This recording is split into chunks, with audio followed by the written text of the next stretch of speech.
Muy bien, perfecto, muchas gracias. Bueno, em, para los que no estuvieron ayer y los que no estuvieron entrando en el grupo de Facebook en las últimas clases, repito el aviso, ¿sí? De que el primer parcial,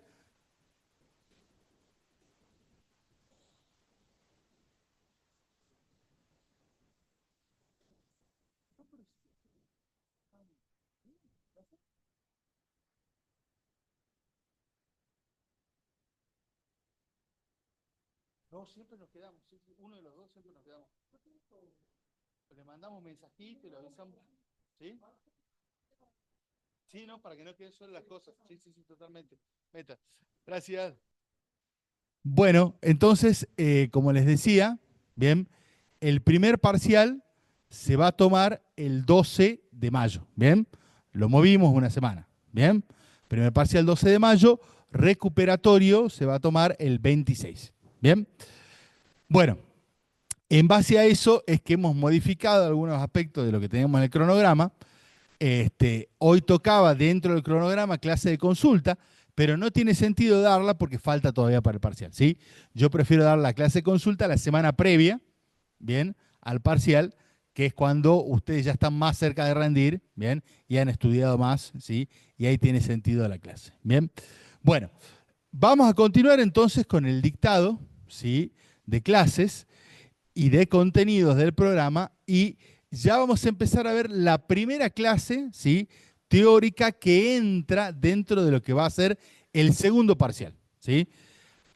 Hasta Primera Guerra Mundial, que es la clase teórica que vimos ayer, bien, más los trabajos prácticos 1, 2 y 3, ¿sí?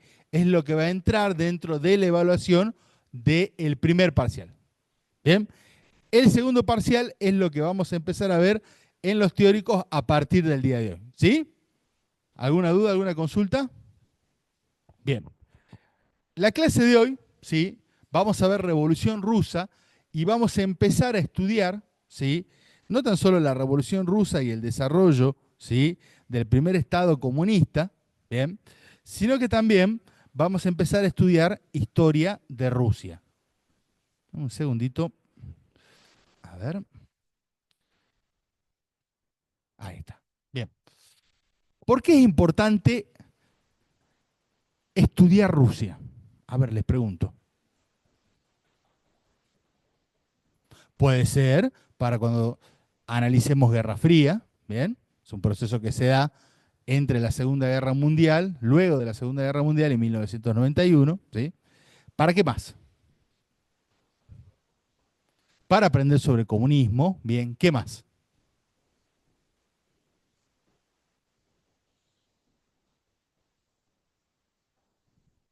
Para aprender de la Unión Soviética, ¿bien? ¿Qué más? Diga, diga. Bueno, también, ¿sí? ¿Qué más? Hoy Rusia, ¿qué papel juega? ¿Tiene un papel importante? ¿No? En el orden de la geopolítica internacional. Está en guerra con Ucrania, ¿bien? Es una guerra, ¿sí? Un frente militar que se ha desarrollado, una guerra muy importante, ¿bien? Y muy peligrosa, que se está peleando en el escenario europeo, ¿sí? Y es la guerra más peligrosa para la amenaza, en tanto amenaza al orden geopolítico mundial, luego de la Segunda Guerra Mundial, ¿sí? Están viviendo, chicos, estamos viviendo todos momentos, ¿sí? De mucha desestabilidad, ¿bien? A nivel global. Y además, no es una guerra solamente de Rusia contra Ucrania. ¿Quién más se está enfrentando? La OTAN de alguna manera. ¿Bien? ¿Saben qué es la OTAN? ¿Qué es? La OTAN es la organización del Tratado del Atlántico Norte, ¿sí? Que se crea justamente durante la Guerra Fría para enfrentarse a la Unión Soviética. Y en ese momento era una alianza de Estados Unidos, Gran Bretaña, Francia, la parte de Alemania que estaba bajo el poder occidental, España, etcétera, etcétera. ¿Sí? Hoy prácticamente toda la Unión Europea, ¿sí? Está dentro, ¿sí? De la OTAN. ¿Sí? Entonces, ¿y quiénes están en la OTAN? ¿Sí? Ya lo mencioné. Hoy en día, ¿sí? Alemania, Italia, Francia, Gran Bretaña, Estados Unidos, todas grandes potencias mundiales, ¿sí? Que al mismo tiempo son potencias nucleares. ¿Bien? Y están peleando de manera indirecta, ¿sí? ¿Por qué? Porque están enviando armamento, inteligencia, ¿sí? Y distintos tipos de apoyo, ¿sí? A las tropas ucranianas para resistir, ¿sí?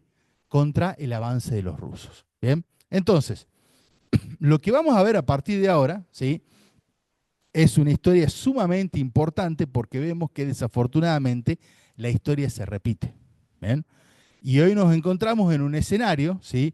Muy similar, ¿sí? Al previo de la Primera Guerra Mundial, al previo, ¿sí? De la Segunda Guerra Mundial, ¿sí? Y incluso bastante peor, en opinión de muchos expertos, al clima de Guerra Fría. ¿Bien? Entonces, hoy en día, ¿sí? Rusia ha vuelto a ser, ¿sí? Un jugador de primer orden, ¿sí? En la geopolítica a nivel mundial y se constituye nuevamente como una potencia militar. ¿Bien? Entonces, entender, ¿sí? De dónde viene Rusia, ¿bien? Cuál fue su historia, ¿sí? Qué rol jugó, ¿bien?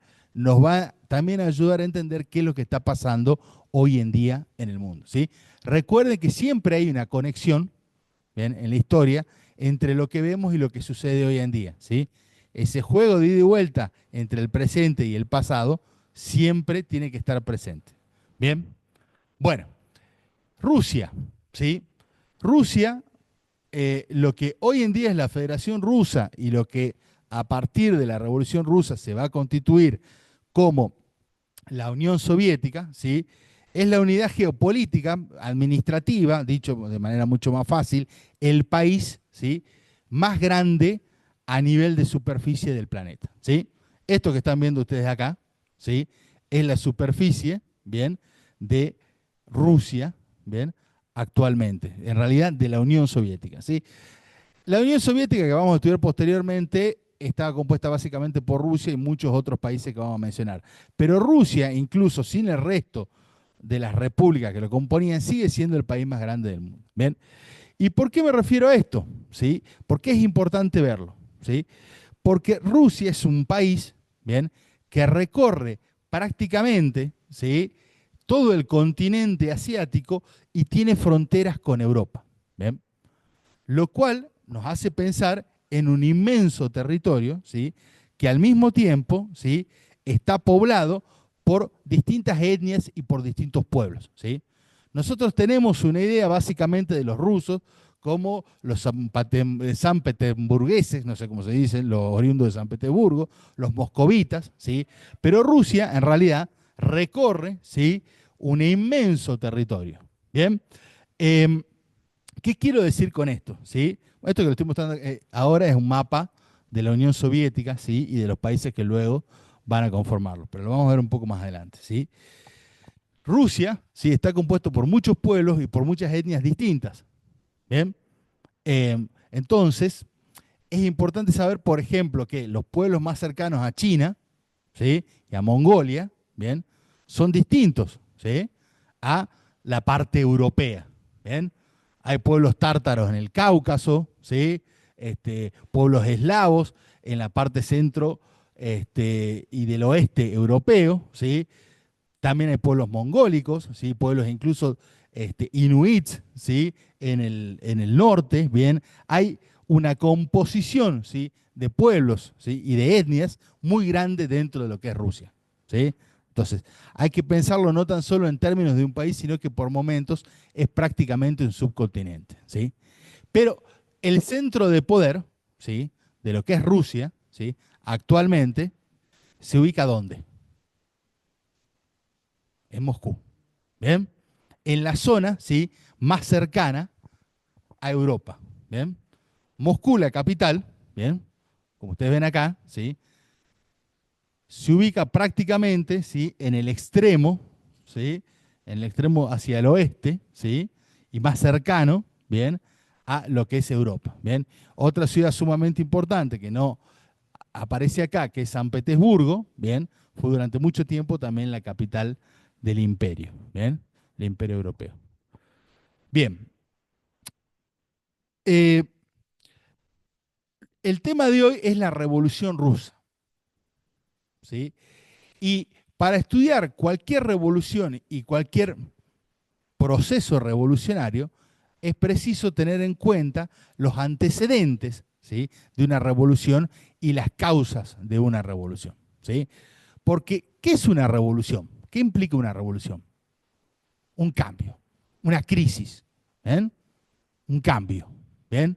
Generalmente las revoluciones suelen estar antecedidas de crisis económicas, sociales y políticas, de crisis estructurales, ¿bien? Y esas crisis, ¿bien?, se evidencian de distintas formas, ¿sí?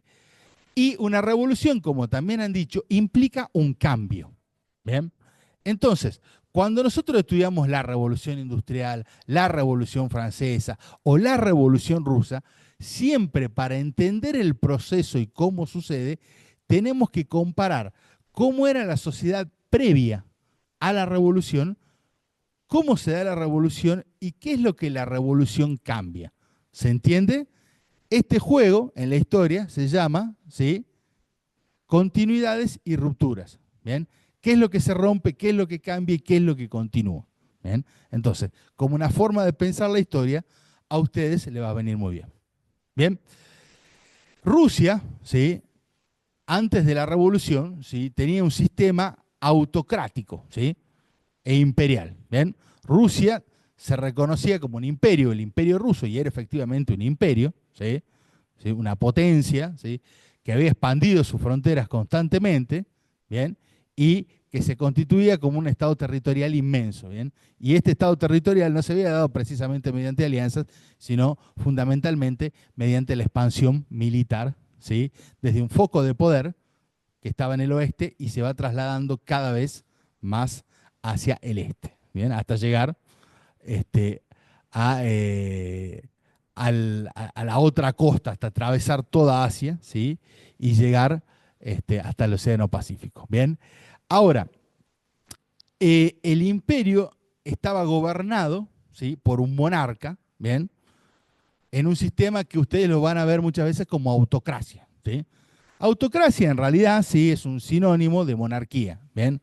En este caso se hace referencia en autocracia porque hacia fines del siglo XIX y principios del siglo XX, ¿sí?, es de las pocas monarquías europeas, ¿sí?, que todavía existe, ¿sí?, sin que se haya desarrollado un poder parlamentario. ¿Bien? Se mantiene prácticamente, si bien vamos a ver un poquito más adelante que en la Revolución de 1905 se desarrolla un pequeño parlamento, en realidad hasta 1917, ¿sí?, ¿quién va a gobernar Rusia? ¿Sí? Es el emperador o el zar. ¿Bien? ¿Quién es el zar? Zar es el rey. ¿Sí? Zar, la palabra zar proviene de César. ¿Sí? El zar se considera, ¿sí?, un heredero del Imperio Romano, ¿sí?, al igual que el Kaiser de Alemania, que también significa César. ¿Bien? Se considera un continuador, ¿sí?, del imperio, ¿sí?, un imperator al estilo romano y un emperador que continúa, ¿sí?, el legado, ¿sí?, de los viejos emperadores romanos. Bien, entonces, el país está gobernado, ¿sí?, por una monarquía autocrática, ¿sí?, donde el poder central reside fuertemente, ¿sí?, en una sola persona. Bien. Ahora, para comprender la revolución, ¿sí?, y para comprender por qué determinados sectores sociales, ¿sí?, buscan un cambio político, social y económico, ¿sí?, hay que hacer una categorización, ¿sí?, basada, ¿sí?, en lo que nosotros en un momento habíamos hablado y habíamos comprendido como actores sociales, ¿sí?, o sectores sociales. ¿Bien? Uno de ellos es el campesinado. ¿Bien? Rusia, ¿sí?, ya incluso a principios del siglo XX, ¿sí?, tenía todavía un 80% de población campesina. ¿Bien? El 80% de la población, ¿sí?, fines del siglo XIX, principios del siglo XX, vivía en el campo. ¿Bien? Es al revés de lo que suele suceder con las poblaciones modernas. ¿Bien? ¿Sí? Ojo, en ese momento había un montón de países en el mundo, ¿sí? Que todavía tenían una mayoría de población campesina. En este caso, Rusia era una de ellas, ¿sí? La mayor parte, ¿sí?, de la población rusa vivía en el campo. Bien. Si bien en 1861, ¿sí?, se da la liberación de los siervos, ¿sí? ¿Qué significa esto? Esto bajo el reinado del zar Alejandro II, ¿bien? El zar muy tardíamente, ¿sí?, libera a los campesinos, ¿sí?, de las obligaciones de servidumbre, ¿bien?, y de servir a el zar o a los nobles y de tributar, ¿sí? ¿Recuerdan la condición de siervo, ¿sí?, de la Revolución Francesa? ¿Bien? Que eso que ven ustedes en 1789 y que desaparece en Francia en 1789. Bueno, ese mismo proceso, ¿sí?, se da en 1861 en Rusia, lo cual habla de que está pasando muchísimo más tarde. ¿Bien? Hay una serie de cambios que se estaban dando en Europa de manera anterior que recién en Rusia empiezan a experimentarse a partir de ese momento, ¿sí? Ahora, hay una serie de condiciones de esta liberación de la servidumbre, ¿sí?, que implican que, si bien los campesinos dejan de ser siervos, ¿sí?, de los señores feudales, tienen que pagarle una suerte de cuota o de deuda, ¿sí?, a los nobles para que los nobles le otorguen, ¿sí?, esta libertad. No es que se hace de manera gratuita, ¿sí? Entonces, lo que se hace en ese momento es calcular, bueno, eh, ¿cuál es su nombre? Bruno, ¿sí? Bruno, por ejemplo, me daba al año, cuando tributaba para mí, me daba 120 kilos de trigo, ¿bien? Entonces, Bruno, bueno, yo lo voy a liberar de la servidumbre, pero igual usted, para mantener esa libertad, me tiene que seguir pagando eso, ¿sí? Que es un sistema bastante cruel, ¿sí? Entonces, esta liberación de la servidumbre del campesinado viene con esas condiciones, ¿sí?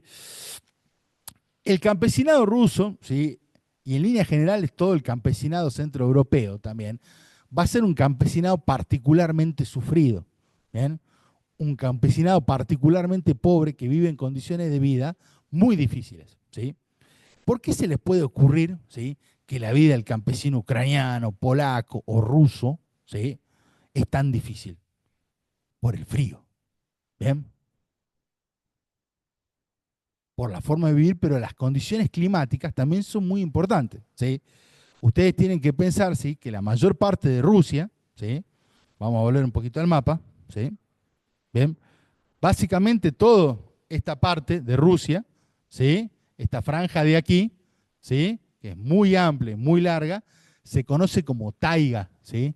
La taiga es una franja que recorre buena parte del norte del planeta, pero no el extremo, ¿sí?, que son bosques fríos, bosques de coníferas, ¿sí?, sumamente fríos, ¿sí? Piensen en Canadá, ¿sí? Canadá con oso, bueno, y con el frío, las coníferas. Coníferas son pinos, ¿sí? ¿Bien? Que son lugares muy difíciles de trabajar y de cultivar y donde hace muchísimo frío, ¿sí? Y el extremo, ¿bien?, norte de Rusia, ¿sí?, tiene una región que se conoce como la tundra, ¿sí?, que es parecido, que es parte de lo que se conoce, ¿sí?, hoy en día como Siberia, ¿bien?, que es un desierto de hielo, ¿sí? Ya estamos hablando prácticamente del Polo Norte, ¿bien? Un lugar muy frío, ¿bien?, donde básicamente hay 4 meses o 5 meses de noche, ¿sí?, donde no sale el sol, ¿sí?, donde hay temperaturas entre 20 y 30 grados bajo cero, incluso más, ¿bien?, y donde las condiciones de frío son extremas y es prácticamente imposible, ¿sí?, desarrollar una agricultura más allá, ¿sí?, de algún tipo de papa o de remolacha y en condiciones muy, muy difíciles de sobrellevar. Pero igual las poblaciones humanas se adaptan. Si no, piensen acá, los que viven en el desierto de Atacama, ¿bien?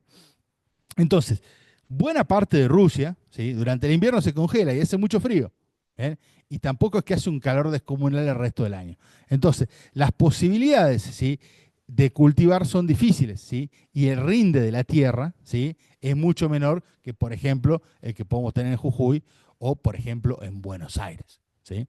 Entonces, esto no tan solo, ¿sí?, dificulta, ¿sí?, la vida del campesinado ruso, sino que las mismas condiciones que le impone la nobleza, ¿sí?, antes de liberarse de la servidumbre y luego, también la hacen sumamente difícil. ¿Bien?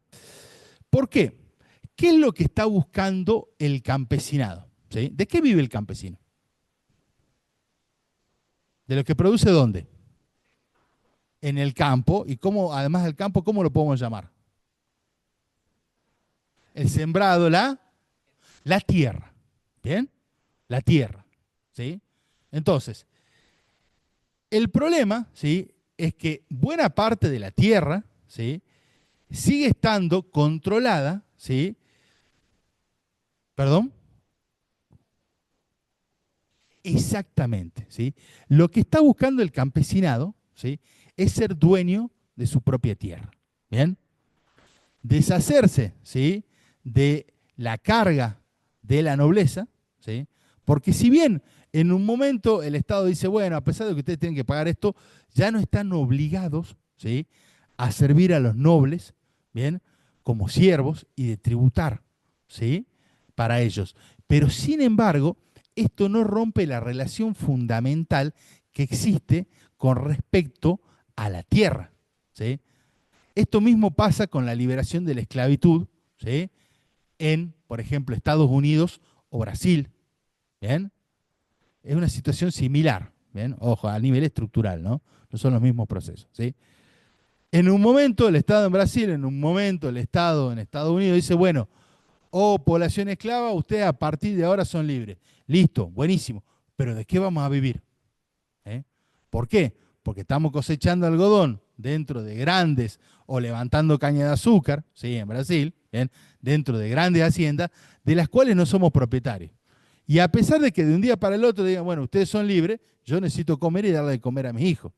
Entonces lo que pasa muchas veces es que estas mismas poblaciones, ¿sí?, sea el campesino ruso o sea el esclavo en Brasil o en Estados Unidos, ¿sí?, dejan de depender legalmente del noble, del hacendado, del farmer, del latifundista, ¿sí?, a nivel jurídico, pero siguen dependiendo a nivel económico. ¿Bien?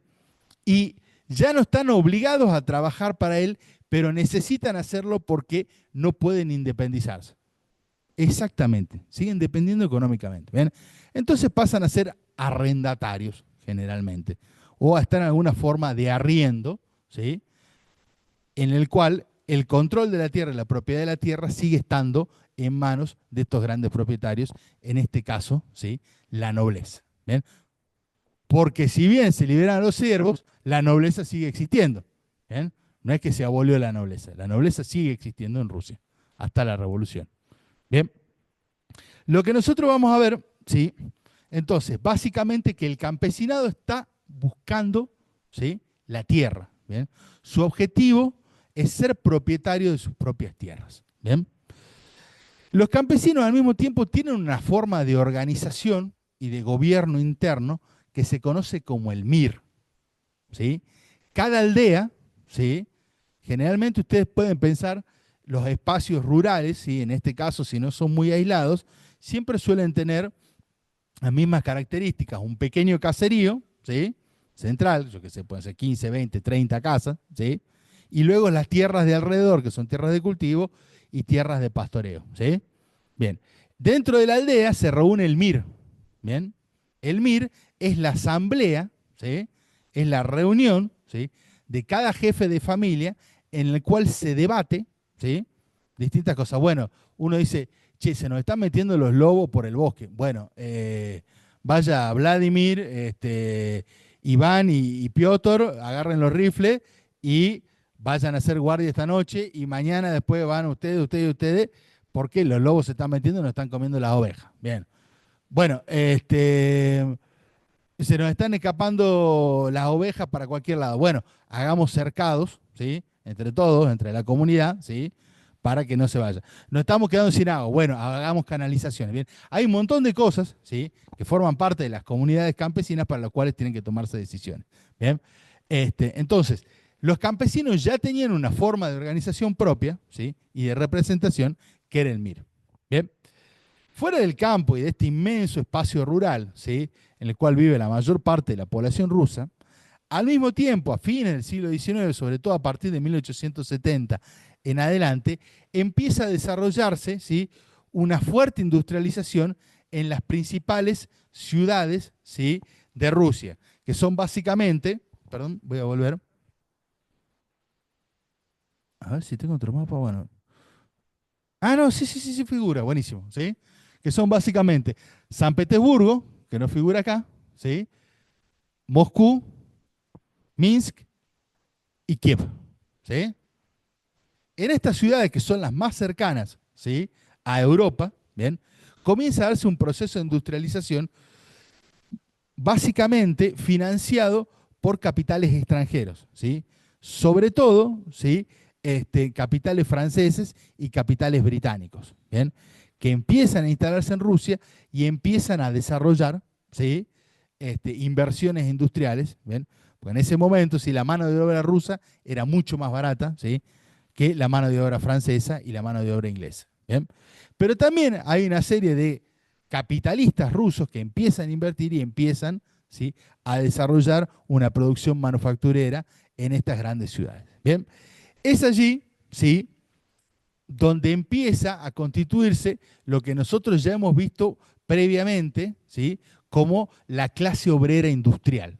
¿Bien? La clase obrera manufacturera, ¿sí?, las personas que trabajan en el campo, ¿sí?, y que son básicamente campesinos en gran medida que empiezan a migrar a las ciudades, ¿sí?, para trabajar allí. ¿Bien? Las condiciones de vida, ¿sí?, de los campesinos, perdón, no, de los obreros rusos, ¿sí?, de la clase obrera rusa, son muy similares a la que tenían los trabajadores, ¿bien?, británicos durante la primera revolución industrial, ¿sí? ¿Qué significa esto? ¿Bien? Que en muchos casos, ¿sí?, no tenían consolidados, ¿sí?, mecanismos de protección, ¿sí?, contra el capital o contra la patronal, ¿sí?, contra los jefes, ¿bien? Trabajaban en las condiciones que los jefes le imponían, ¿sí?, con los salarios que los jefes le imponían, en los tiempos que los jefes le imponían, que la patronal le imponía, ¿bien?, en condiciones paupérrimas, ¿bien? Entonces, esas mismas condiciones que nosotros vemos que se desarrollan, ¿sí?, en Gran Bretaña, en Alemania, en Francia, también empiezan a darse, ¿sí?, dentro de Rusia, ¿sí? Y comienza a darse un crecimiento paulatino, ¿sí?, pero acentuado de la población urbana, ¿sí?, fundamentalmente de trabajadores industriales, ¿sí? Entonces, nosotros tenemos, ¿sí?, una serie de actores sociales que tenemos que tener en cuenta a la hora de analizar la revolución, ¿sí? La autocracia, ¿sí?, la monarquía, compuesta por el zar. Zar en persona tiene muchísimo poder, ¿sí?, o las personas allegadas, ¿sí?, la mesa chica del zar, ¿sí? La nobleza, ¿sí?, la nobleza sigue existiendo, ¿bien? Seguimos teniendo una clase noble, ¿sí?, monárquica, ¿sí?, que gobierna, ¿bien? Otro actor social fundamental, el campesinado, ¿bien?, que es la mayor parte de la población rusa, y un actor central y sumamente dinámico, y que es el que va a llevar a cabo la revolución, ¿sí?, que es la clase obrera rusa. ¿Ven? En este escenario, ¿sí?, a fines del siglo XIX, ¿sí?, y principios del siglo XX, ¿bien?, empiezan a desarrollarse distintas corrientes políticas. ¿Bien? ¿Sí? Ah, estoy. Una de ellas, ¿sí?, empieza a desarrollarse una serie de, esto no se lo voy a pedir tanto que lo tengan en cuenta, pero sí es importante un poco que vean cómo se desarrollaba el panorama político. Bien, ustedes van a ver una palabra, ¿sí?, que se pronuncia inteligencia o inteligencia, ¿sí?, la inteligencia rusa, ¿sí?, que tiene que ver con una serie de grupos, ¿sí?, fundamentalmente de intelectuales, de profesionales, que empiezan, ¿sí?, a buscar una reforma política dentro del mismo zarismo, ¿sí? Quieren hacer una serie de reformas. ¿Ven? La inteligencia, ¿sí?, va a haber un ala que va a ser más liberal, ¿sí?, que va a buscar, por ejemplo, reformas de tipo liberal, como abrir un sistema parlamentario, limitar el poder de la monarquía, ¿bien? Y por otra parte, ¿sí? Va a surgir una corriente política que va a ser muy importante en Rusia, ¿sí? Y que ustedes luego la van a ver, no sé si en Estados Unidos, no van a estudiar eso. Igual tiene similitudes y diferencias, ¿sí? Que es el populismo, ¿sí? Ojo con el populismo, ¿sí? No es lo que los latinoamericanos entendemos por populismo, ni lo que los europeos, que es distinto, entienden por populismo, ¿sí? El populismo ruso, ¿sí? Es una forma de especie de socialismo utópico primitivo, ¿bien? El cual critica fuertemente, ¿sí? Las relaciones capitalistas que se están desarrollando en las ciudades, ¿sí? Los populistas empiezan a ver, ¿sí? Que la población empieza a migrar del campo a la ciudad, ¿sí? Pero no para cumplir el sueño, ¿sí? Ni para vivir mejor, sino para vivir en condiciones más crueles y más paupérrimas muchas veces que las que se viven en el campo, que ya de por sí son duras, ¿sí? Entonces, el modo de vida de las ciudades sí es criticado por los populistas, y se critica no tan solo las relaciones capitalistas, sino la forma en la cuales se vive en la ciudad, ¿sí? Dice, bueno, es un hervidero de enfermedades, las mujeres se quedan sin trabajo y se tienen que prostituir, los chicos trabajan todo el día, los hombres están famélicos, se genera muchísima violencia, digamos, hay una crítica moral a ese orden que se está desarrollando, ¿sí? Entonces, el populismo busca, ¿sí? Volver a constituir una sociedad campesina próspera, ¿sí? Que el ser humano tenga su tierra, tenga su acceso a la tierra, ¿sí? No está buscando dividir la propiedad industrial o eliminar la propiedad privada dentro de las ciudades y dentro de los medios de producción industriales, sino que la población vuelva al campo y se establezca como una suerte de federación de campesinos independientes que se organizan en cooperativas, ¿bien? Esto tiene mucho que ver con los primeros planteos del socialismo, ¿sí? Sobre todo el socialismo a nivel agrario, ¿bien? Esto es una corriente, ¿sí? De pensamiento que va a ser muy importante, ¿sí? En ese momento. También va a surgir, y esto es sumamente importante, y a partir del modelo alemán, se va a fundar en 1899 en Rusia el Partido Socialdemócrata, ¿sí? Recuerdan que el SPD, el Partido Socialdemócrata, el primer modelo, es el alemán, ¿sí? La socialdemocracia alemana, ¿bien? Pero este partido, ¿sí? De tendencias socialistas, ¿bien? Eh, buscaba y tenía el siguiente objetivo, ¿sí? El socialismo en Europa, ¿sí? A partir, ¿sí? De 1870, ¿sí? Y fundamentalmente hasta el día de hoy, ¿sí? Tiene una estrategia, ¿sí? Distinta a lo que va a ser luego lo que nosotros conocemos, ¿bien? Como el comunismo, ¿bien? De inspiración marxista-leninista, ¿sí? Hay una diferencia, ¿sí? Entre el socialismo, ¿sí? Y lo que nosotros conocemos hoy en día genéricamente como comunismo, ¿sí? En realidad, ¿sí? El mismo Marx lo formula como socialismo utópico, pero no es algo que nosotros lo utilicemos, sino es un término que nosotros utilicemos, ¿bien?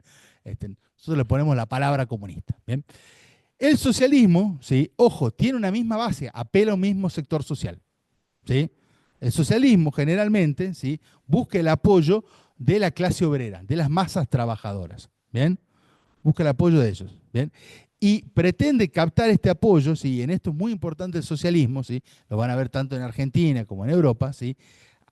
A lo largo del siglo XIX, ¿sí?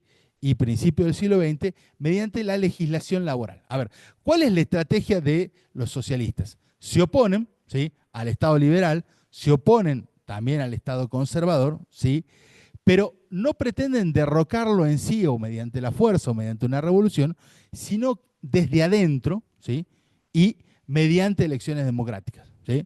El socialista siempre busca bancas, por ejemplo, en el Senado, en el Parlamento, en el Reichstag, donde sea, ¿sí? Se presentan elecciones, quieren ganar esas elecciones, ¿sí? Para desde adentro del gobierno empezar a modificar, ¿sí?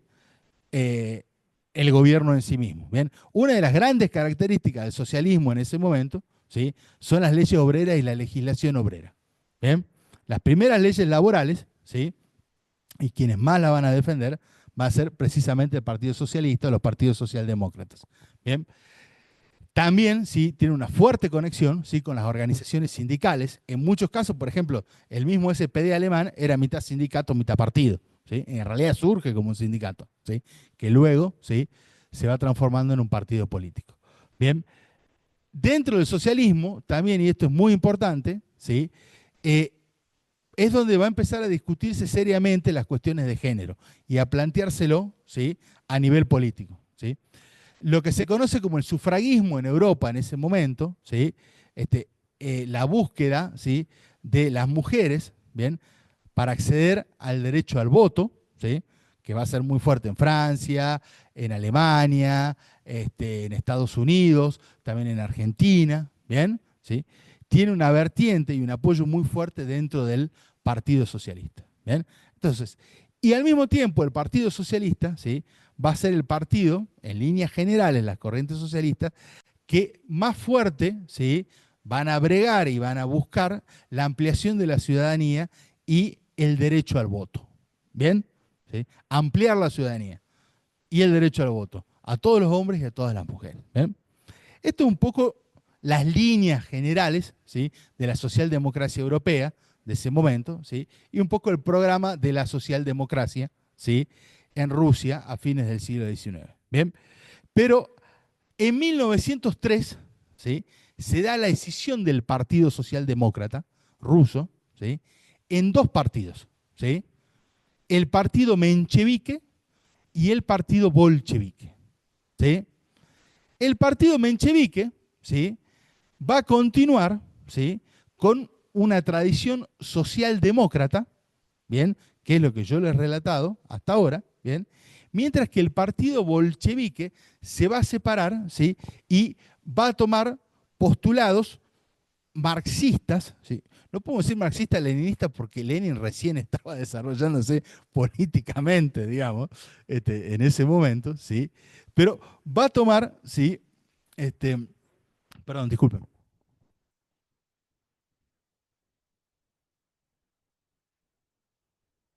Va a seguir, sí, una serie de postulados distintas a la del socialismo. Bien, ahora vamos a explicar y vamos a hablar bien, sí, precisamente de qué se trata. ¿Sí? Este, bien, ¿cuál es la diferencia ahí? ¿Sí? Y esto tiene mucho que ver no tan solo, ¿sí? Con lo que plantea Lenin, ¿sí? Sino con un entendimiento, bien, sobre cómo funciona la sociedad, ¿sí? Hacia dónde se dirige, ¿sí? Y cuál es el objetivo del partido. Bien. A ver, si yo les pregunto a ustedes, esto va a estar bien interesante. ¿Qué es el comunismo? A ver, ¿ustedes qué creen que es el comunismo? ¿Una clase de, una forma de hacer política? Bueno, sí. ¿Qué más?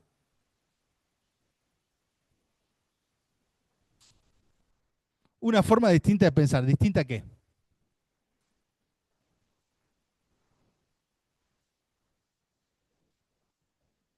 Es, bueno, es un sistema social. ¿Y cuáles son los principios de este sistema social? ¿En qué se basa?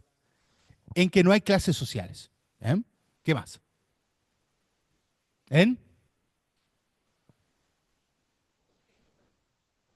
La igualdad, ¿sí? Bueno, representa a la izquierda, está bien. ¿Qué más? Un sistema que se opone al capitalismo, contrario al capitalismo. Muy bien. ¿Qué más? Quieren defender sus derechos, bien.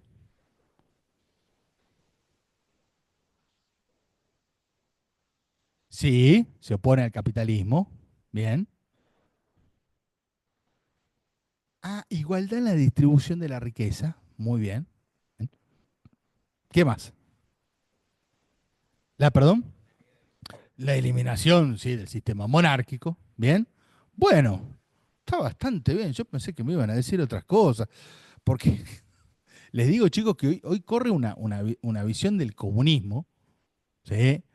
eh, que es terrible y además muy desacertada. Porque ustedes pueden estar de acuerdo o no con el comunismo, pero tienen que saber qué es. Entonces, no hay que confundir gato con loro, ¿sí? Porque hoy en día se mete bajo la esfera de comunista o de comunismo a un montón de corrientes políticas que no tienen nada que ver con el comunismo, ¿sí? Entonces, bueno, bien.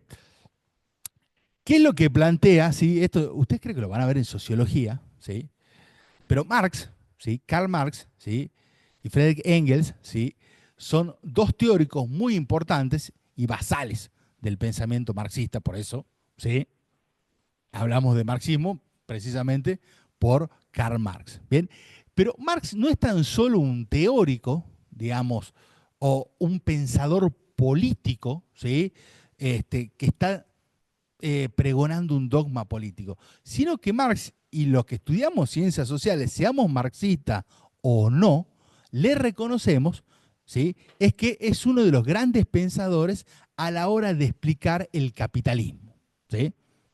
El pensamiento marxista es fundamental, ¿sí? En gran parte, ¿sí? Podríamos decir que uno de los fundadores de las ciencias sociales, y estos chicos, incluso los que no son marxistas, se lo van a decir, ¿sí? Es el pensamiento de Marx, ¿sí? Hay una forma de análisis y de comprensión, ¿sí? Del capitalismo y del desarrollo de las sociedades capitalistas, ¿sí? Y una forma y un método de estudiarlo, ¿sí? Que van a ser fundamentales en el desarrollo de las ciencias sociales. Y esto no tiene que ver con ningún tipo de adscripción política, ¿sí? Esto no tiene que ver con que uno sea marxista o no, ¿bien? O sea, comunista o no, ¿bien? Entonces, lo que dice Marx, ¿sí? Básicamente es que en lo que se conoce, él lo formula como el materialismo dialéctico, pero en historia lo conocemos como el materialismo histórico, ¿sí? Es que en la dialéctica, ¿sí? De la lucha de clases, entre otros factores, es que se explica el cambio de una sociedad a otra, ¿sí? Tenemos una sociedad antigua, digamos, y esclavos, ¿sí? A la cual luego se pasa a una sociedad de siervos y señores, ¿sí? Y en la cual llegamos a este momento de la historia, ¿sí? A una sociedad en la cual hay dos clases fundamentales que se enfrentan, que son la burguesía y el proletariado. ¿Bien? Las dos clases basales del capitalismo, ¿sí? Son la burguesía y el proletariado. Bien. Marx dice que la lucha de clases es el motor de la historia, ¿sí? Estas clases no conviven armónicamente, ¿sí? Sino que se enfrentan, ¿sí? Y se enfrentan, ¿bien? Fundamentalmente por una serie de desigualdades, ¿sí? Que se generan hacia el interior de estas sociedades. ¿Bien? Marx dice que, y siempre hay que entender, que la diferencia entre una clase y otra, entre muchas otras, es quién posee los medios de producción. ¿Sí? Ya saben qué es un medio de producción. Hacedme un ejemplo. ¿Perdón? Una fábrica, la misma tierra, una fábrica de alimentos, si se compra una pasta linda también, un medio de producción de hacer pasta, yo qué sé, ¿sí? Digamos. Ahora, en esta sociedad capitalista, ¿sí? ¿Quién posee los medios de producción? ¿La burguesía o el proletariado? ¿Quién? La burguesía. ¿Bien? Esta sociedad que vemos que se está industrializando, ¿sí? Esta sociedad que empieza a transformarse en una sociedad urbana, ¿sí? Quien posee los medios de producción, quien es dueño de la fábrica, ¿sí? Es la burguesía. ¿Bien? Y quien posee los medios de producción, ¿sí? Tiene otras ventajas, no tan solo económicas, sino que,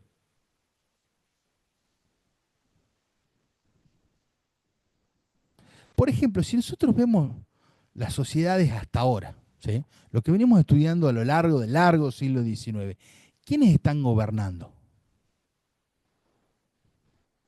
Bueno, puede ser los liberales. ¿Y qué sector social? Antes de la revolución. ¿Y quién más, fundamentalmente? Más que la monarquía. Estoy preguntando de todo lo que hemos visto, no tan solo de Rusia.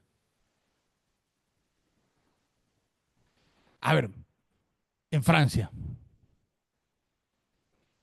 Mm, Ay, perdón, los estoy confundiendo. Perdón, perdón, perdón. No, no, no. A ver, después de la Revolución Francesa y hasta 1914, eso es el largo siglo XIX. Pero pues yo les dije antes, vos me preguntaste la Revolución y yo les dije antes. Perdón, perdón, los confundí. ¿Sí?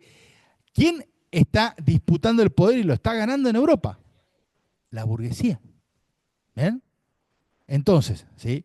La burguesía no tan solo que posee los medios de producción, ¿sí? Que tiene la riqueza, ¿sí?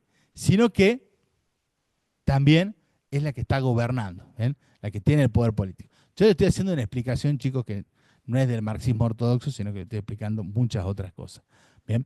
Que están también explicadas dentro de Marx, ¿bien? Ahora, entonces, hay un control, ¿sí? Del poder político y del poder económico, ¿bien? Y hay otra cosa, ¿sí? Que empieza a criticarse, ¿sí? Dentro de los orígenes del socialismo y de los orígenes del comunismo, ¿sí?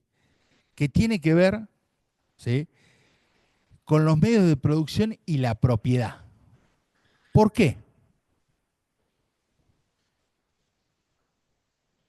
Ajá, porque entonces el proletariado empieza a decir, los trabajadores, ¿sí? Aquellos que no poseen los medios de producción y que venden su fuerza de trabajo a cambio de qué? Un salario, de dinero, ¿bien? ¿Qué pueden buscar? Si los campesinos están buscando la tierra, ¿sí? El poder sobre la tierra, el control sobre la tierra, bueno, el poder sobre las fábricas. ¿Ven? Ojo que eso es en el campo, ¿no? Ahora estamos en la fábrica, ¿bien? El poder de los medios de producción, ¿sí? Una distribución más equitativa de los medios de producción, ¿sí? En realidad, los orígenes del socialismo y del comunismo, ¿sí? Que Marx lo llama como el socialismo primitivo, pero que son muy importantes y que Marx retoma también, ¿sí? Tiene que ver justamente, ¿sí? Con la socialización y distribución de los medios de producción, ¿sí?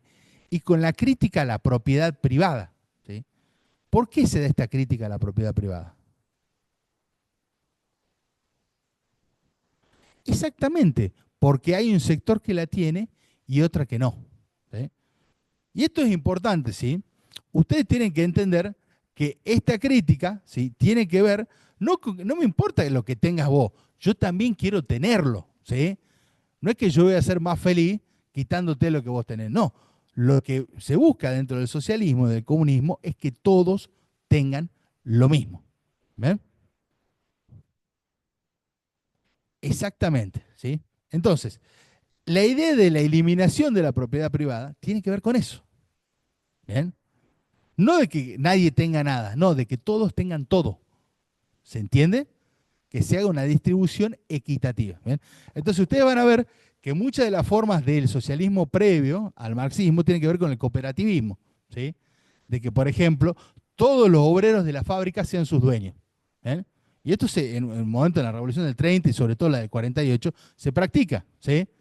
Todos son dueños de la fábrica, todos trabajan en la fábrica, todos comparten las ganancias y todos comparten las pérdidas. ¿Bien? Es una cooperativa, ¿sí? Y el cooperativismo en esa época de Blanc, de Blanqui, ¿sí? Que son los grandes pensadores en ese momento, en la Revolución del 48, se lleva a cabo. Bien, entonces, la socialización, digamos, la distribución, bien, de los medios de producción de una forma equitativa, ¿sí? Es uno de los pilares centrales. ¿Bien? Y esto implica dentro de un sistema comunista ¿qué? ¿Qué?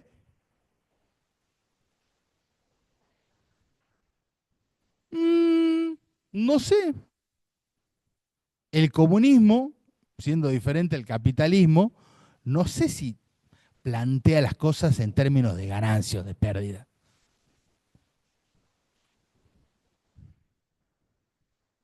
Mm, ¿Qué? A ver, por ahí lo estoy preguntando mal yo, ¿sí? Em, Dentro de un sistema comunista, si lo que se está criticando es justamente la propiedad privada, ¿sí? ¿Qué va a buscar el comunismo? Eliminar la propiedad privada y que todo sea de todos. ¿Eh?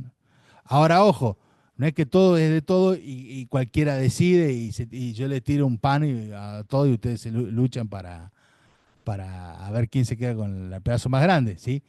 ¿Quién va a organizar eso? ¿Quién va a distribuir? ¿Quién va a cortar la torta? El gobierno, el Estado. ¿Bien? Ya vamos a ver más adelante el caso de Stalin, ahora vamos a ver el caso de Lenin. Bien, entonces, y además, hay otra cosa, ¿sí? Que origina la desigualdad, al igual que la propiedad privada, ¿sí? Y hoy ustedes lo pueden percibir muy claramente, ¿sí? Porque, ¿qué es lo que está, ¿sí? marcando la diferencia hoy en día entre las clases sociales en el sistema en que vivimos. El poder adquisitivo expresado en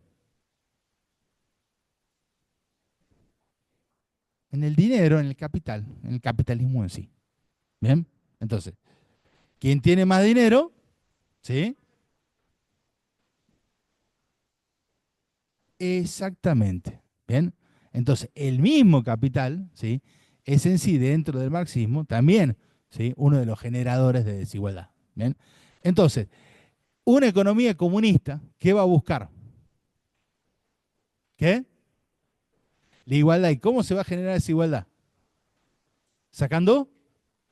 ¿Y cómo vamos a lograr eliminar las clases sociales? Ni siquiera. Es más extremo, ¿sí? Sacando la circulación de capital. ¿Bien? Entonces, si todos van a recibir lo mismo, ¿sí? No lo van a hacer mediante un sistema monetario. Ojo que durante la Unión Soviética va a sobrevivir un pequeño subsistema monetario, pero no. Las personas iban a tiendas centrales donde se les daba X cantidad de comida, ¿sí? X cantidad de ropa, X cantidad de bebida, ¿sí? Todos tenían derecho todos tenían acceso a la educación, todos tenían acceso a la salud, etcétera, etcétera, ¿sí? Pero no se pagaba, ¿bien? Eso era automático, ¿bien? Era un derecho, ¿bien? Entonces, ojo, esto lo van a ver en profundidad el práctico que viene, ¿sí? Pero la idea del comunismo, ¿sí? Es muy distinta, ¿sí? A la del capitalismo en esos aspectos. Bueno, me estoy diciendo en cosas que en realidad son del trabajo práctico, ¿bien? Pero quería que lo charlemos un poquito antes, ¿bien?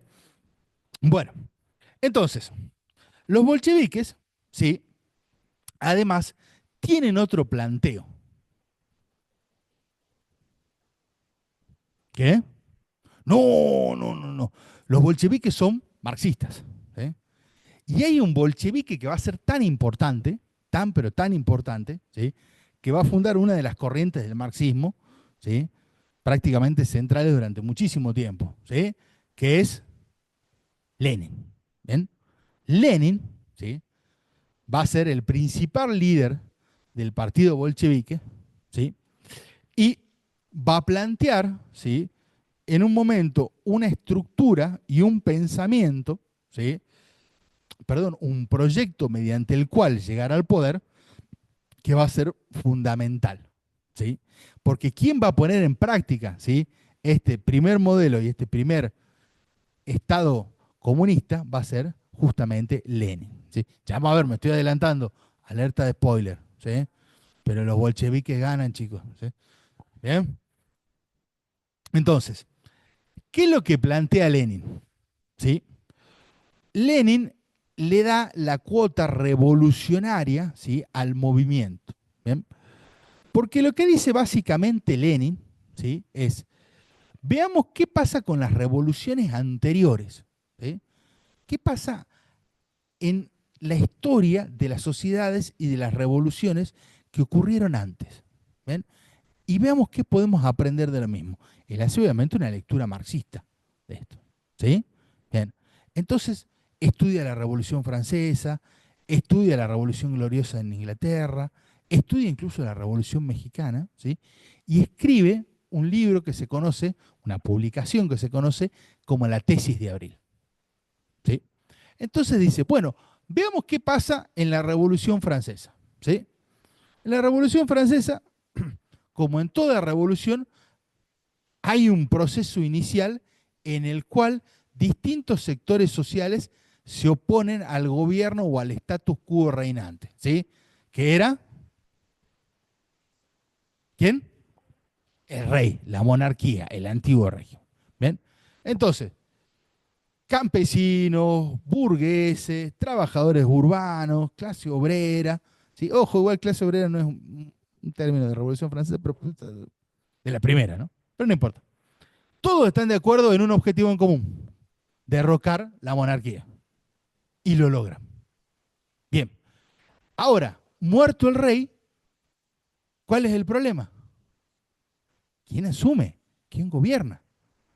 Entonces ahí, burguesía, campesinado y clase obrera se sientan en la mesa después de tomarse una champaña y unos vinos, de festejar, de haber decapitado al rey, después está la pregunta incómoda de, bueno, ¿y ahora quién va a gobernar? ¿Mm? ¿Por qué? ¿En qué quedamos ahora? Y no les interesa tanto la experiencia, desafortunadamente, porque además tienen proyectos, credos y objetivos distintos. No es lo mismo. Entonces lo que dice Lenin, ¿sí? No tan solo ve esa revolución, sino que ve la revolución de 1666 en Inglaterra, ve la revolución mexicana y siempre pasa lo mismo. Se derroca a la monarquía o al status quo previo, pero siempre queda, ¿sí?, una segunda instancia en la cual él dice abiertamente de una lectura marxista, se enfrentan la burguesía y el proletariado. Y lo que dice Lenin es que el error histórico del proletariado es intentar negociar con la burguesía una solución al conflicto. ¿Por qué? Porque la burguesía lo termina traicionando, ¿sí?, y termina derrotándolo por la fuerza y militarmente e imponiendo sus condiciones. ¿Ven? Entonces, lo que Lenin dice, no se puede negociar con la burguesía. No se puede. ¿Eh? Es una posición distinta al socialismo. ¿Eh? Distinta al socialismo. ¿Eh? La única forma, ¿sí?, de que el proletariado logre sus objetivos es enfrentándose a la burguesía y derrotándola. ¿Eh? E instaurando, ¿sí?, una dictadura del proletariado. ¿Sí? Todo el poder, ¿sí?, para el proletariado. ¿Bien? Sí,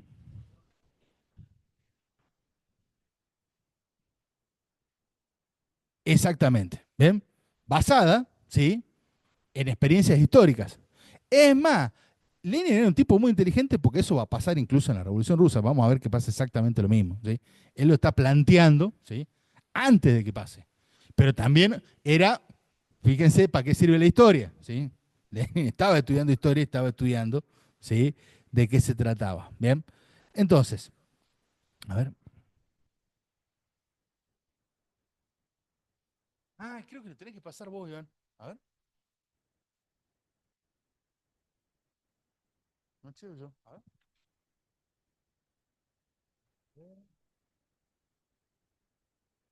Ah, ahí está. Bien. Bueno, antes de entrar en la revolución en sí. Bien, veamos un poco, ¿sí?, imágenes, ¿sí? La historia en imágenes siempre sirve, ¿sí? Acá están, ¿sí?, los tres sectores sociales de los cuales estábamos hablando, ¿sí? El campesinado, ¿ven? Una imagen típica del campesinado ruso. ¿Ven bien ahí? ¿Sí? La casita de madera, ¿sí? Techo de paja, ¿bien? Los campesinos que vivían en condiciones muy humildes, ¿bien? Bien, sí, y eso no es una imagen de la pobreza rusa, ¿no? Hay situaciones más extremas. ¿Bien?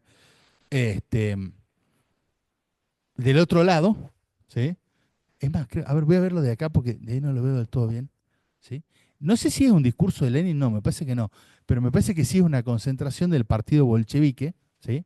La clase obrera, ¿sí? Lenin, ¿ven?, iba, ya vamos a hablar bien en detalle, ¿sí?, cómo capta, ¿sí?, a sus bases sociales, ¿sí?, pero el partido bolchevique buscaba el apoyo precisamente de la clase obrera, ¿sí? Y en contraste aquí abajo, ¿sí?, los zares, ¿sí?, la clase dominante, ¿sí? Este creo que está abajo, creo que es el zar, ¿sí?, Nicolás, ¿bien? Si no me equivoco, era un poco parecido, porque eran todos, se casaban entre primos, hermanos, ¿sí? ¿Bien? Y la nobleza, ¿bien? Bien, los antecedentes de la revolución. Perdón, bien, entonces, el partido bolchevique. Esto es una cosa fundamental, ¿sí? El partido bolchevique, entonces, ¿el apoyo de quién va a buscar? El partido bolchevique, recuerdan, partido marxista, el de la clase obrera, ¿bien?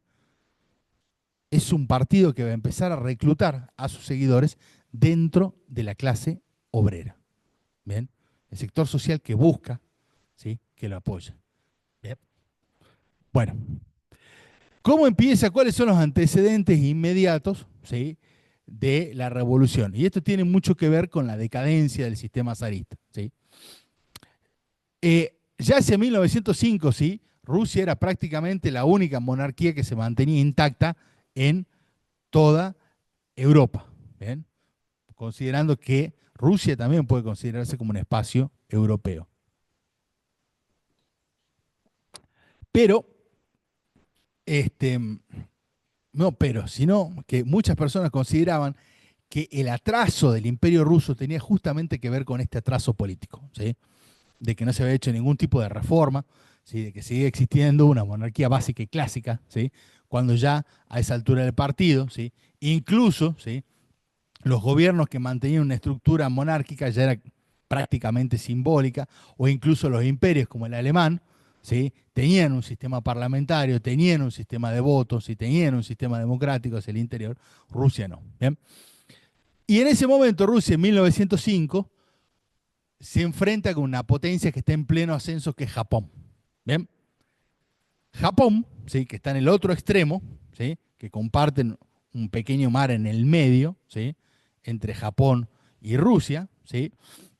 Empieza a marcarle la cancha a Rusia, ¿sí?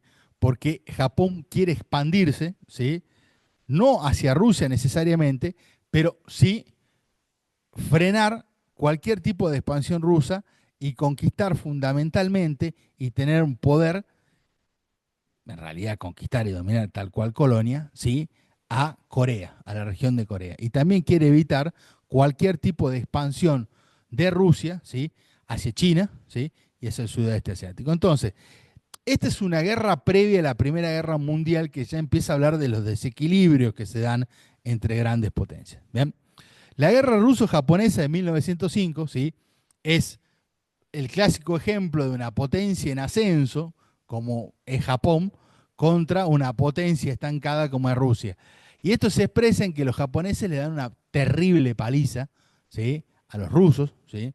Le infligen una serie de derrotas muy rápidas, muy sangrientas, ¿sí? Y en una guerra relativamente corta en la cual los japoneses ganan y se imponen, ¿sí? Sobre una gran potencia europea. ¿Bien? Esto obviamente, ¿sí? Va a llevar, ¿sí? A un primer cuestionamiento del zar, ¿sí? Del zarismo, del sistema zarista y de la efectividad del gobierno, ¿sí? Tanto en términos militares como en términos imperiales, ¿sí? Y va a suscitar, ¿sí? Primero y principal porque era una guerra que en realidad el pueblo ruso no quería, no deseaba, en la que mueren muchísimas personas, y en una situación en la cual al mismo tiempo se da una mala cosecha en el campo y empieza a producirse una hambruna extendida a lo largo de Rusia, ¿sí? Lo cual desencadena protestas tanto en el campo, ¿sí? Como en las ciudades, ¿sí? A causa de la hambruna. ¿Bien? Se va a dar protestas obreras dentro de las grandes ciudades, ¿sí? Y también dentro del campo y de distintas regiones, ¿sí? Particularmente en Ucrania, también en la región del Cáucaso, ¿sí? Se van a dar levantamientos campesinos muy importantes, ¿sí? Contra el régimen zarista. ¿Bien? Las protestas en la ciudad van a ser duramente reprimidas, ¿sí? En ese momento, ¿sí? Y particularmente en Rusia no existía el derecho a huelga, ¿sí? Ojo, lo que hoy en día es considerado como un derecho, en ese momento no, ¿sí? Entonces, si una persona se declaraba en huelga, ¿sí? Podía venir un soldado y reventarlo de un sablazo, cosa que pasaba, o fusilarlo, ¿sí? Y eso es lo que sucede, ¿sí? Cuando, ¿sí? La oposición política empieza a manifestarse, el ejército manda a la caballería, ¿sí? Lo reprime con cientos de muertos y eso produce un estallido social incluso más grande. Bien. En ese escenario, ¿sí? De revuelta política, ¿sí? Surgen dentro de las fábricas, ¿sí? Comités, asambleas que empiezan a organizarse, ¿sí? De manera interna para hallar representantes y para, ¿sí? Plantear sus demandas, ¿sí? E incluso durante partes de 1905, estos mismos comités y estas asambleas, ¿sí? Se decretan a sí mismos como autogobierno. Es como que si ustedes me dicen, bueno, tomamos la universidad, ¿sí? Y tomamos la provincia, ¿bien? Y nuestra forma de organización va a ser dentro de la carrera, ¿bien? Y esa forma de organización, esa asamblea, se va a conocer como soviet, ¿bien? Eso es el soviet, ¿sí? los soviets surgen como formas de organización interna y de autogobierno, ¿sí? Dentro de las fábricas, ¿bien? Particularmente de Moscú y de San Petersburgo, en 1905, ¿sí? Entonces, cuando ustedes luego vean la Unión Soviética, la palabra soviet proviene de allí. ¿Bien? Em, la revuelta se extiende incluso a los sectores burgueses, ¿sí? A la burguesía, a la inteligencia este, de las grandes ciudades, ¿sí? Que eran los que pretendían una reforma liberal, hasta el punto de que el zar se encuentra entre la espada y la pared, ¿bien? Y la revolución culmina, ¿sí? Cuando el zar abre por fin, ¿sí? Luego de largo tiempo, de largas demandas, ¿sí? Un mecanismo, una forma de gobierno similar a la que tenía, por ejemplo, Inglaterra o Alemania en ese día. ¿Sí? Permite la creación de un parlamento, ¿bien? Que se conoce como la Duma. ¿Bien? La Duma existe incluso hoy en día en Rusia, ¿sí? Es el Senado, ¿sí? Es el poder legislativo de Rusia, ¿sí? Ahora, esta Duma que en un momento, en un primer momento, va a tener una vocación un poco más democrática, va a tener una participación de distintos partidos políticos, ¿sí? Con el correr del tiempo se va a terminar transformando, y ya particularmente hacia 1917, en una Cámara de Nobles. ¿Bien? Va a terminar siendo controlada por la nobleza. O sea que esta primera reforma política en realidad va a quedar en la nada. ¿Bien? Uno de los principales desencadenantes, ¿sí? De la Revolución Rusa no es tan solo el malestar social, sino el plus que implica la Primera Guerra Mundial. ¿Bien? La Primera Guerra Mundial, sí, es una experiencia, ¿bien? Desastrosa, ¿sí? Para Rusia, el cual evidencia que el sistema no estaba preparado, ni siquiera estaba a la altura, ¿sí? De las potencias occidentales y particularmente de Alemania, ¿sí? Alemania pelea en tres frentes al mismo tiempo, el frente occidental, el frente italiano, y al mismo tiempo contra los rusos, ¿sí?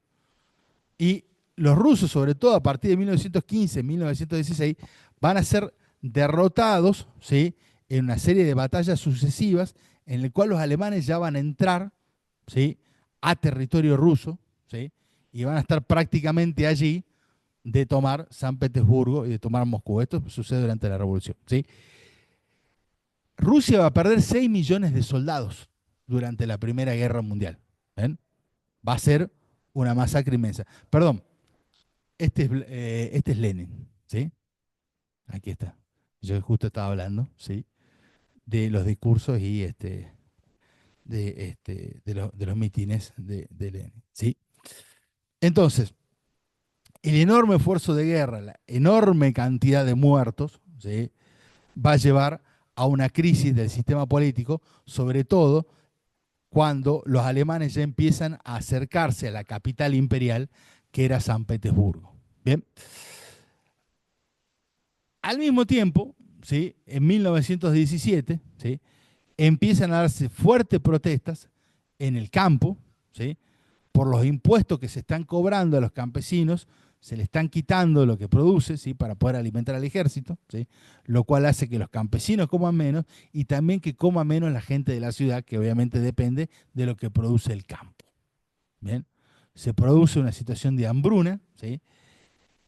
Levantamientos y conflictos en el campo, en las ciudades y también, y esto es muy importante, dentro del ejército. ¿Sí? Hay, digamos, una rebelión de distintos movimientos políticos, ¿sí? Y en el cual también va a tener mucho éxito el partido bolchevique, hacia el interior del ejército. ¿Sí? ¿Por qué?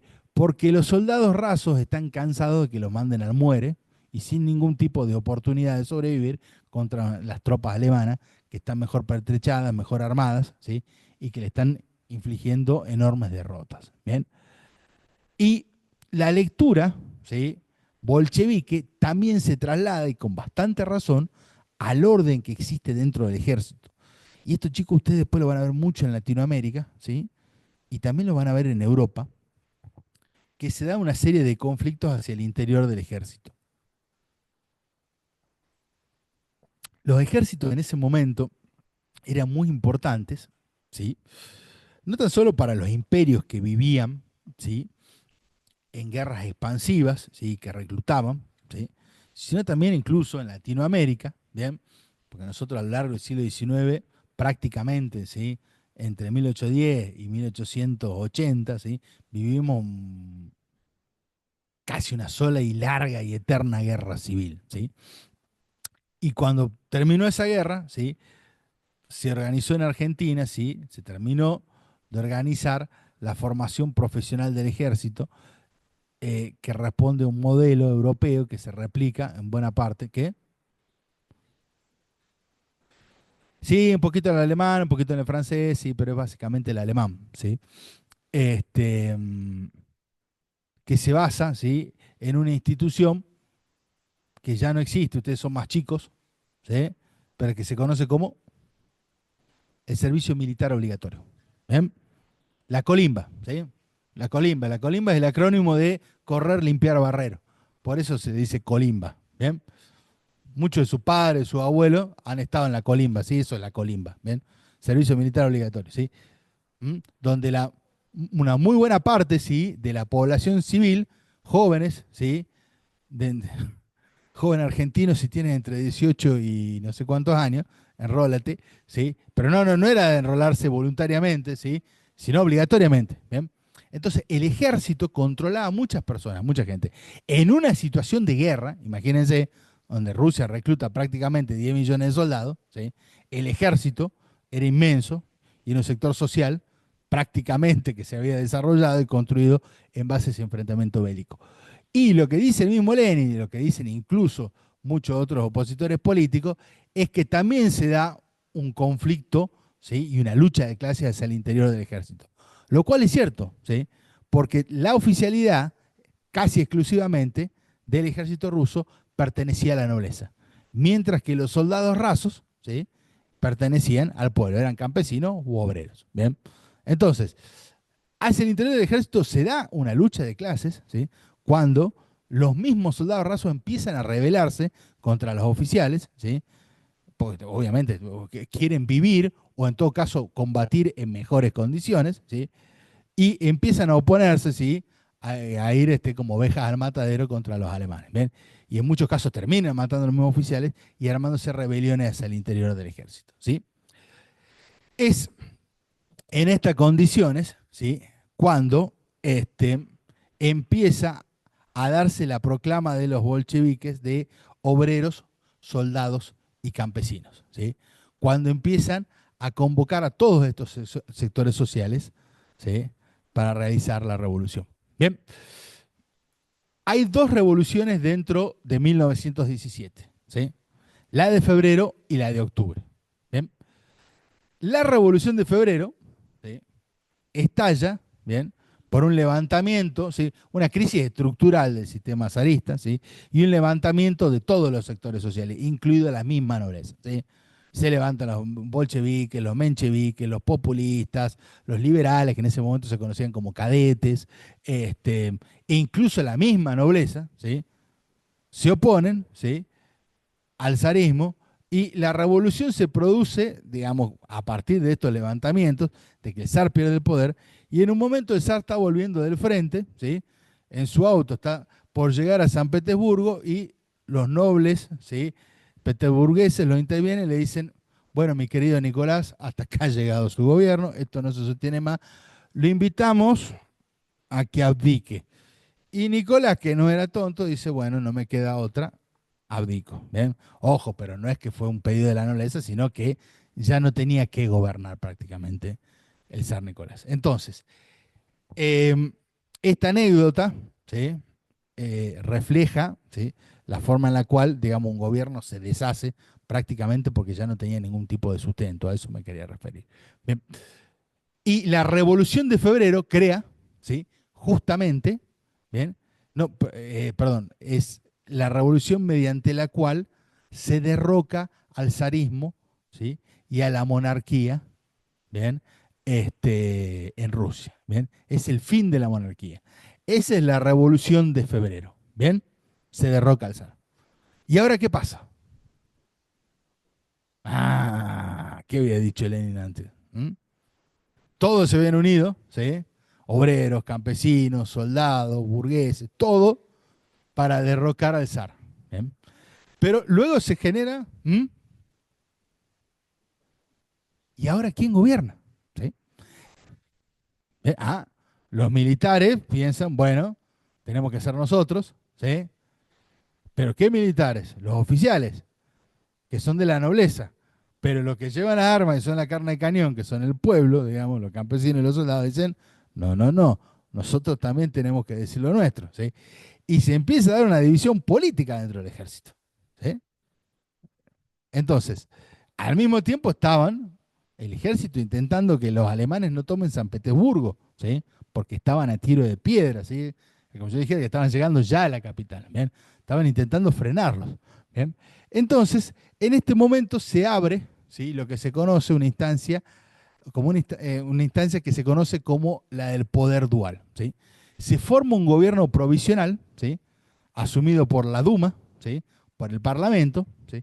En el cual básicamente están representados los sectores de la burguesía y de la nobleza, y vuelven a reconstituirse, ¿sí? Las formas de poder previas de 1905, que son los soviets, ¿sí? Los soviets van a ser el poder del pueblo, ¿sí? La forma de organización popular, ¿sí?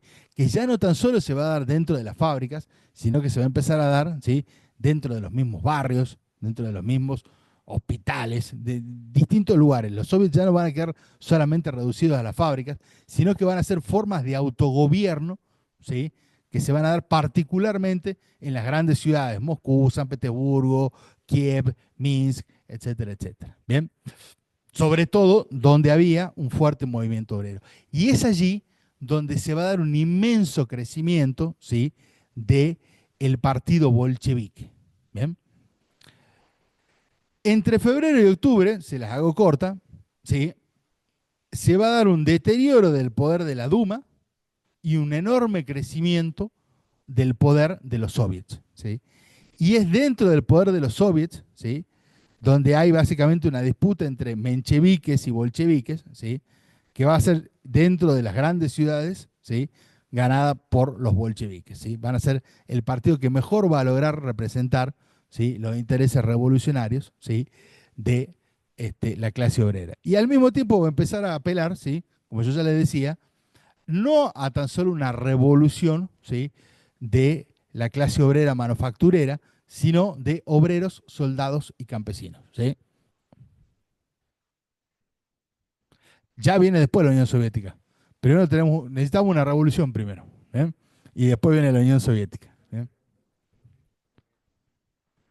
Esperen, que todavía no tomaron el poder. Ya estamos llegando ahí, ya llegamos ahí, ¿bien?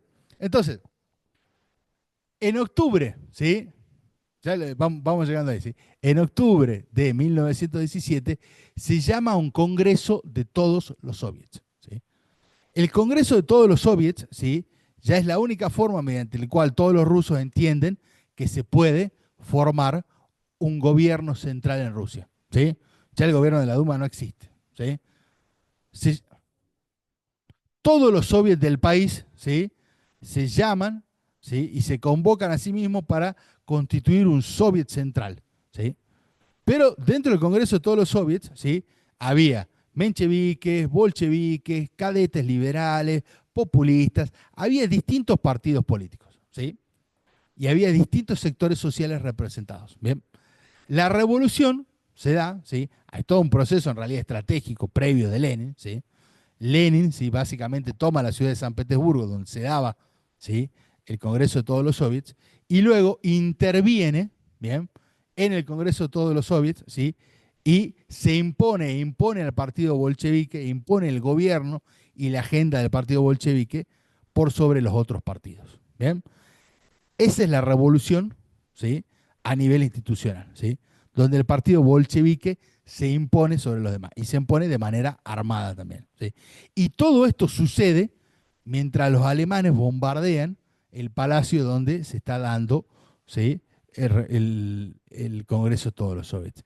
Hay un libro espectacular sobre esto, sobre la Revolución Rusa, que se llama, ¿sí? 10 días que conmovieron al mundo, y lo escribe, ¿sí? Un periodista que siempre estuvo en el momento justo, en los procesos justos, ¿sí? Que se llama John Reed. Es espectacular. Yo después se lo subo, ¿sí? Ahora, ¿es un golpe de Estado? Sí, es un golpe de Estado, ¿sí? Hay un golpe de Estado y los bolcheviques toman el poder, ¿bien? Pero mucho ojo con esto, ¿sí? Porque luego se han dado una serie de reversiones de la historia, ¿sí? En la cual dicen, ah, bueno, el comunismo fue un proceso de mala fortuna, ¿sí? De una serie de políticos advenedizos, ¿sí? Que vieron la oportunidad y se impusieron en el Congreso de todos los soviets y sometieron a todos los rusos al poder del comunismo. Ojo, hay una mala lectura de eso, ¿sí? Primero y principal, ¿sí? Todas las revoluciones, les guste o no, son golpes de Estado. ¿Ven? Los status quo, ¿sí? Se rompen mediante estos tipos de movimientos, ¿sí? A ver, la Revolución de Mayo es un golpe de Estado, ¿sí? Y nadie llama a Castelli déspota, ¿sí? O comunista, digamos, o le pone cualquier otro mote pensando que eso va a ser una mala palabra, ¿sí? La Revolución Francesa también es un golpe de Estado, ¿sí? La burguesía se separa, ¿sí? De los estados generales y crea su propio gobierno, ¿sí? Y luego decapitan al rey, digamos. Si eso no es un golpe de Estado, yo no sé qué. Entonces, todas las revoluciones tienen, ¿sí? Un condimento en el cual se toma el poder de manera violenta. ¿Bien? Ahora, la pregunta que hay que hacerse es por qué ese sistema sigue existiendo después. ¿Bien? ¿Por qué el comunismo se sostuvo? ¿Sí? No tan solo más fuerte políticamente, sino que evidentemente había una muy buena parte de la población que le convenció, que estaba de acuerdo. ¿Sí? Ojo, después de esto lo que vemos nosotros es una guerra civil, ¿no? Una larga guerra civil, ¿sí? Entre el ejército rojo, ¿sí? Y la oposición de los nobles y de la burguesía, y fundamentalmente de muchas tropas europeas que quieren evitar, ¿sí? Que se constituya un gobierno comunista en Europa. ¿Bien? Pero luego, ¿sí? Tranquilamente, ¿sí? A pesar de haber ganado la guerra civil, el sistema bolchevique podría haber caído y podría haber caído el gobierno comunista, y sin embargo dura hasta 1991. ¿Bien? Entonces, sí hay, ¿sí? Una aceptación de distintos sectores sociales, ¿sí? De este modelo. ¿Bien? No es tan solo, ¿sí? Que era la locura de dos o tres personas que lograron seducir, ¿sí? Y engañar a millones de personas, ¿sí? Les digo esto porque, ojo chicos, hay muchas lecturas, ¿sí? Para mí erróneas, ¿sí? Sobre la revolución que tienen este discurso. ¿Bien? Después ustedes verán qué opinión tienen sobre el comunismo, si les gusta o no. ¿Ven? Pero hay que entender por qué, ¿sí? Se da en la Unión Soviética y por qué luego de la Segunda Guerra Mundial la mayor parte de la población del mundo en un momento va a vivir, ¿sí? Bajo un gobierno comunista, ¿sí? No es tan solo que se va a quedar en la Unión Soviética, sino que se va a expandir fuertemente, ¿sí? En el mundo. Bien, perdón. Exactamente lo que conocemos como la Guerra Fría. Bueno, veo que hay varios pájaros que están volando y otros que se están durmiendo, ¿sí? A pesar de que la semana es corta, ¿bien? O sea que, bueno, vamos a seguir hablando sobre esto, ¿sí? En el práctico van a ver efectivamente, ¿sí? De qué se trata la economía comunista, ¿sí? Cómo se constituye, ¿sí? Cómo se organiza políticamente, ¿sí? Y nosotros vamos a seguir viendo, ¿sí? Luego qué pasa, ¿sí? A lo largo de la década de 1920 y 1930 con el sistema soviético, y luego vamos a volver a verlo, ¿sí? Durante la Guerra Fría. Ahora vamos a cortar porque, bueno, se ha hecho bastante larga la clase, ¿sí? ¿Alguna duda, alguna consulta? ¿No? Bueno, bien, nos vemos entonces el lunes que viene y ya continuamos con el dictado de clases. Bien, hasta el lunes.